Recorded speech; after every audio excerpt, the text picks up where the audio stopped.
Hi guys, welcome back to CJ's Keto Kitchen. Tonight we're going to be making a recipe that is perfect for the end of summer, and it is going to be summer berry shortcake. So come along with me and let's get started.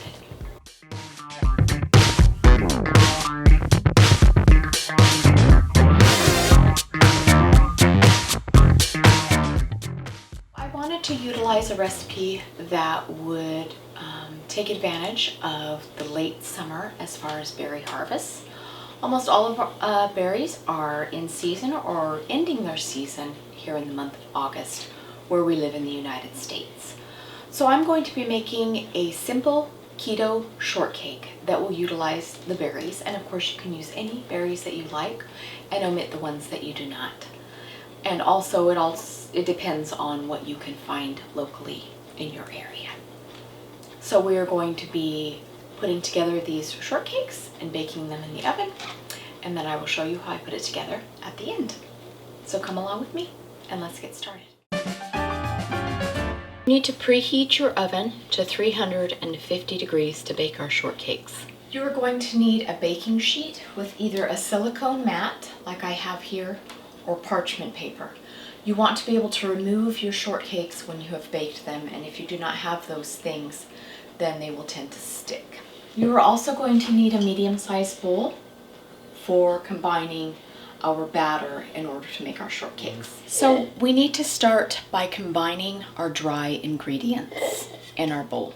I am beginning with almond flour, and I need 3 cups.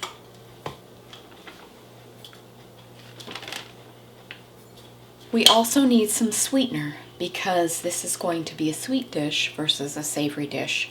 So a shortbread is rather like biscuits. If you were making biscuits, a lot of the same ingredients would be used. But because these are going to be sweet, we want to add some natural sweetener. So I'm going to be putting in a 1/2 cup of monk fruit erythritol sweetener. You can of course use any type of natural sweetener that is low carb in this dish. I'm using granular. You could use confectioners if you preferred. We now need to use a leavening agent to make our biscuits rise up, and so I'm going to be using baking powder in this step. It's very helpful if you have a baking powder that is fresh.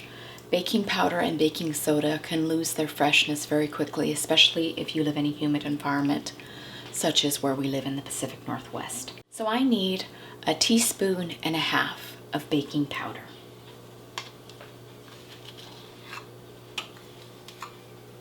So there are our dry ingredients, and I'm just going to simply combine these with a fork.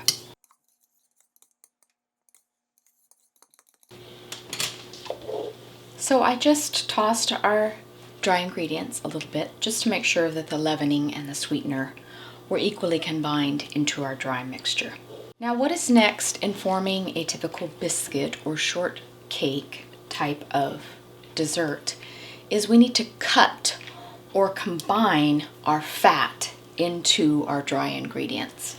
In this case, I'm going to be using butter, and I have 6 tablespoons of salted butter that I have cut into cubes, and this is very cold. You want this to be very cold because we are going to add this into our dry ingredients, but it's not going to be thoroughly combined. There are going to be tiny chunks of butter within your dough, and that is what allows the heat from the oven to hit it and puff up. And so we don't want to use warm ingredients here. We want very cold ingredients. So that is 6 tablespoons, and I have cut it into cubes. I'm going to be taking a pastry blender, which is a very old-fashioned instrument, to cut or combine my fat into my dry ingredients. If you do not have this, you can use 2 forks, you can use your hands. Whatever you have, we're simply going to add our butter or our fat into our dry ingredients.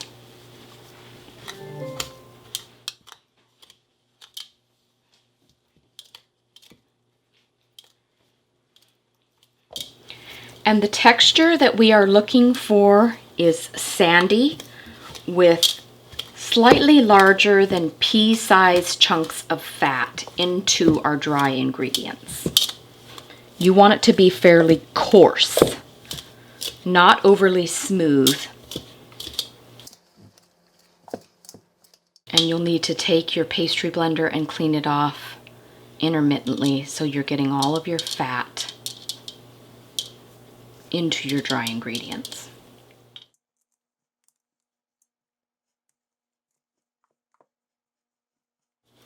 So if you've ever seen one of these and you didn't know what it was, now you know. This step is going to take some time, so be patient. Okay, I'm going to set aside my pastry blender now. I'm going to use the pads of my fingers to finish incorporating our butter because it allows me to tell how much is still left of the cold ingredients, and it also gives it a chance to work a bit into our dough.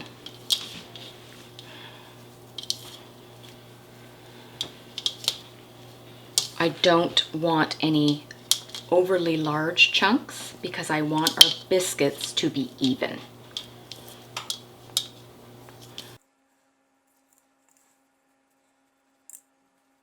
And you're looking for a sandy texture. So this looks quite even. So now I am going to form a well in our bowl. So that just simply means that I'm going to take our dry ingredients cut with our fat and push it up to the side of our bowl so that I can put our wet ingredients in the center, slightly combine them before I work it into our dough. So the first ingredient that we need is heavy whipping cream, and we need about 1/4 cup. And we are just going to place that in the center, and you can see that it forms a nice little pond of cream. We want to add just a little bit of vanilla extract. This is optional. You could add whatever flavor extract you want, or you could leave it out. They do make butter flavor. If you wanted some almond or some other flavor, you could absolutely use that. And I'm putting 2 capfuls, which is about a teaspoon. Then we need 2 eggs, and I'm putting them directly in our little pond, and then I'm going to whisk them up within that wet ingredient there. So there's 1, and these are large eggs, and 2. So I'm going to take a fork now, and I'm going to beat up these eggs within our little pond. Now we are going to start combining our ingredients together to form our dough. And you don't want to overwork this because, like I stated before, we want to keep our chunks of butter intact because that's what's going to puff up and make our biscuits.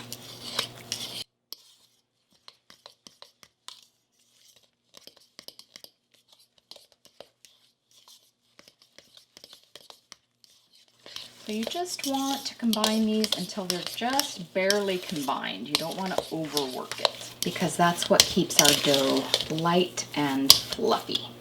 Okay, there it is. So as I stated at the beginning of the video, you do want a baking sheet, and you do want to use some kind of silicone or parchment paper for this step because although our biscuits do have a great deal of fat in them because of the butter, you still want to be able to remove them from your baking sheet to enjoy with your berries. Now I should be able to get about 10 biscuits, shortcakes, out of this particular recipe. I'm going to be using a 3 tablespoon scoop. If you do not have a scoop, this is just a traditional ice cream scoop, which is about 3 tablespoons. You could eyeball it with a regular spoon if you wanted to, but I'm hoping to get biscuits that are the same size to make our shortcakes. So I'm going to use this scoop, which is 3 tablespoons.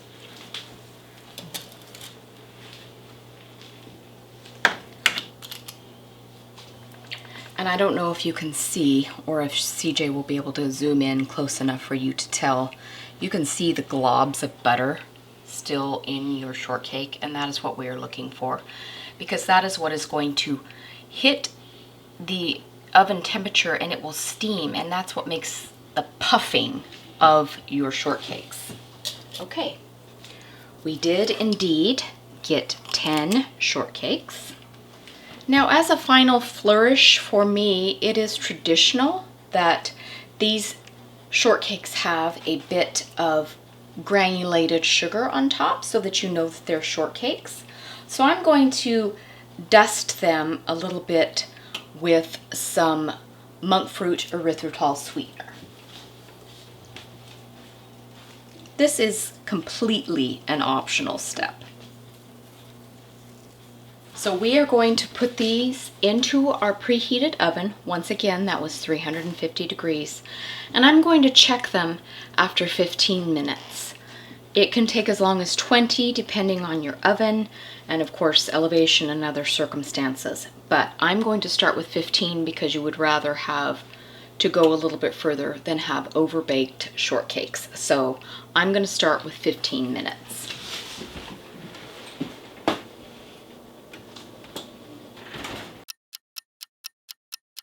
So let's talk about berries, because this recipe is summer berry shortcake. So for CJ and myself personally, in the summer months, we do choose to enjoy some berries when they are in season.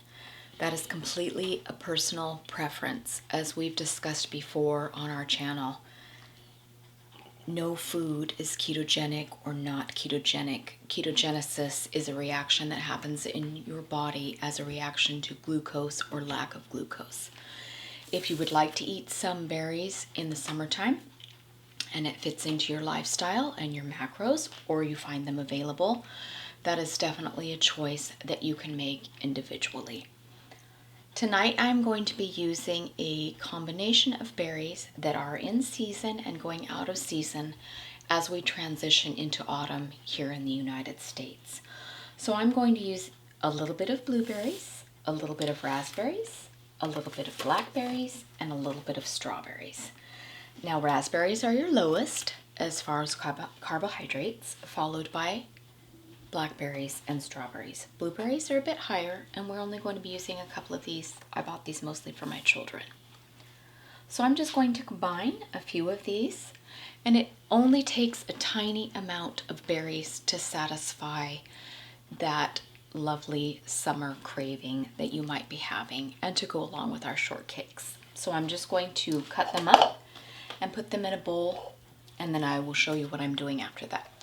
So as you can see, this is a total of 5 berries, split between myself and CJ as far as the strawberries go. So depending on how finely you cut them, they really do go a great distance. And so just 5 cut up strawberries between the two of us is really not that much of actual berry, but it is going to go very far.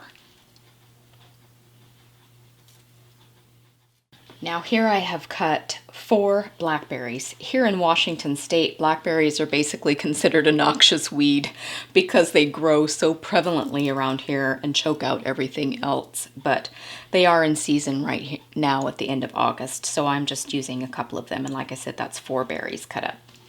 Now blueberries are probably the berry that has the most carbs of the berries, but it is still very low compared to a lot of other fruit. The reason being for that is when you cut open a blueberry, you can see that they're quite starchy on the inside, and so they tend to then of course have more carbs because of the starch factor. So I'm just going to put a few blueberries in here, and I'm cutting them in half just to make them go a little further and of course to cut down on the carbs. Now you could of course leave the berries as they are because of course they are naturally sweetened by nature, but I'm going to add just a tiny bit of our monk fruit sweetener, simply because I like the chemical reaction that happens when you add a little bit of sweetener to berries. It's called maturation, and that means that they macerate in their own juices or break down a bit and create a sauce, and that's what we're looking for with our shortcakes, is we want to have kind of a slight berry sauce. So I'm just going to add a very small amount, that much is all we need for all these berries. I'm going to test them with a toothpick and see if they come out clean yet. It's pretty clean. I think I might let it go about 1 more minute.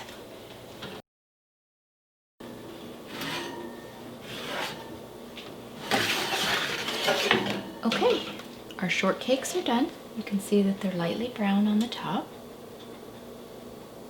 And I'm going to set them out and let them finish cooling so that we can cut them open and make shortcakes.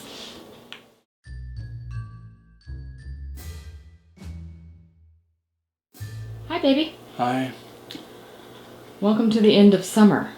We are going to be having a summer berry shortcake. Okay, looks good.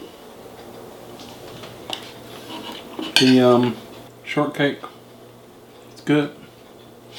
It's not too sweet. Got a nice little sweetness. And then of course the berries are sweet. So I think it's good. Nice. Probably something nice for people to know how to do. I don't know how often you would do it, but be something nice for people to know how to do. Because they can't have fruit, you know, within reason.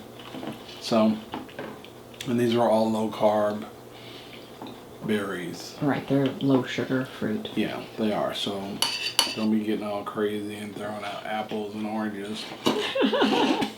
But you can have some fruit that are low in carbs. So, and I think I see 1 blueberry half. It's not much. So it's good. Thank you. Good. Bye-bye. Bye. Thanks for joining us again tonight, you guys. We hope that you enjoyed the shortcakes. I know that we are going to be very happy to be having something to go with all the berries and celebrate the end of summer here in the United States. We hope that you will consider subscribing and hitting the notification bell. We try to upload 2 videos a week. On Wednesdays, it's Keto Conversations. Sometimes it's ketogenic food unboxings. Sometimes it's also what we are eating on this lifestyle. We are coming upon our 4-year anniversary on this life, and we want to celebrate that and continue to make more videos talking about it. On Sundays, we release our new recipes, and sometimes that's a savory recipe and sometimes it's a sweet recipe. So you definitely want to hit the bell so you know when those go live. We are also on social media. We are on Facebook, Instagram, Twitter, and Pinterest. And we release teaser photographs and also talk about what we are currently enjoying on this lifestyle. Sometimes it's recipes that we have already made. And so you definitely want to check that out. Please join us there. That is Cjsketokitchen. Also, if you would like any of the information for this recipe, that's macros, ingredients, CJ's taste test follow-up, and any other notes that I have while creating this recipe, that is on our blog, and that is Cjsketokitchen.com. So definitely head over there and check us out. We hope that you will come back again next time and see us again at CJ's Keto Kitchen. And until then, be well.